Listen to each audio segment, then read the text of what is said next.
బులెటిన్లో మరో breaking news. కాళేశ్వరంపై విచారణ జరుపుతున్న జస్టిస్ పీసీ ఘోష్ న్యాయ విచారణ గడువును పొడిగించనున్నట్లు తెలిసింది. ఎన్నికల కోడ్ తదితర కారణాల దృష్ట్యా ప్రభుత్వ ఉత్తర్వులు ఆలస్యంగా న్యాయమూర్తికి చేరడంతో పని ప్రారంభించడంలో జాప్యం జరిగింది. విజిలెన్స్ నివేదికతో పాటు కాళేశ్వరం ప్రాజెక్టు నిర్మాణానికి సంబంధించిన అన్ని ఫైళ్లను పరిశీలించాల్సి ఉన్నందున గడువు పొడిగించాలని ప్రభుత్వం నిర్ణయించినట్లు తెలిసింది. 2 నెలల పాటు పొడిగించనున్నట్లు సమాచారం.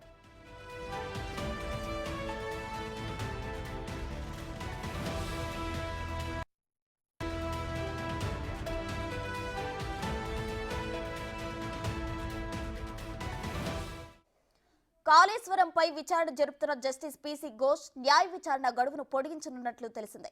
ఎన్నికల కోడ్ తదితర కారణాల దృష్ట్యా ప్రభుత్వ ఉత్తర్వులు ఆలస్యంగా న్యాయమూర్తికి చేరడంతో పని ప్రారంభించడంలో జాప్యం జరిగింది. విజిలెన్స్ నివేదికతో పాటు కాళేశ్వరం ప్రాజెక్టు నిర్మాణానికి సంబంధించిన అన్ని ఫైళ్లను పరిశీలించాల్సి ఉన్నందున గడువు పొడిగించాలని ప్రభుత్వం నిర్ణయించినట్లు తెలిసింది. 2 నెలల పాటు పొడిగించనున్నట్లు సమాచారం.